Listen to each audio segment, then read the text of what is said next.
สวัสดีครับวันนี้มาพบกับคลิปสั้นมีคำตอบนะครับหลายคนใช้โปรแกรม Arduino Compile Code และมีข้อความตัวหนังสือสีแดงขึ้นมาบนหน้าต่างด้านล่างแบบนี้และไม่แน่ใจนะครับว่ามันคือ Error อะไรและต้องแก้ไขอย่างไรโดยอาการลักษณะนี้จะเกิดขึ้นเมื่อเราใช้โปรแกรม Arduino IDE ที่เป็นเวอร์ชัน2ซึ่งข้อความตัวหนังสือสีแดงที่แสดงขึ้นมาหลังจาก Compile Code ที่มีลักษณะแบบนี้นั้นไม่ใช่เป็นการแสดง Error นะครับแต่เป็นการสรุปให้เราเห็นว่าโค้ดที่เราเขียนลงไปนั้นจะใช้ทรัพยากรของ CPU บนบอร์ดของเราไปเท่าไหร่เช่นใช้ Flash Memory ไปกี่เปอร์เซ็นต์ใช้ RAM ไปกี่เปอร์เซ็นต์เพียงแต่ว่าตัวหนังสือเป็นสีแดงทำให้เราเข้าใจว่าเป็นการ Error นะครับเพราะฉะนั้นหาก Compile Code แล้วเห็นข้อความสรุปการใช้ทรัพยากรของ CPU แสดงขึ้นมาแบบนี้ก็ให้เรากดปุ่ม Upload เพื่ออัปโหลดโค้ดไปที่บอร์ดของเราได้เลยนะครับส่วนข้อความที่แสดงกรณีที่มี Error นั้นจะแสดงในลักษณะไหนเดี๋ยวผมจะสาธิตให้ดูนะครับโดยการลบเซมิโคลอนที่อยู่ท้ายสุดของคำสั่ง pin mode ออกไปทำให้การเขียนโค้ดไม่เป็นไปตาม syntax ของภาษา C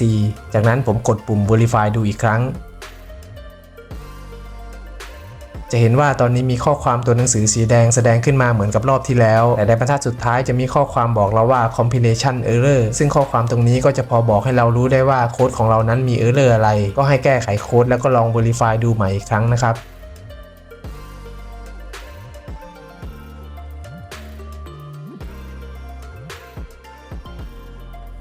และเมื่อ compile แล้วเจอข้อความแบบนี้ก็ให้กดปุ่ม upload ได้เลยนะครับ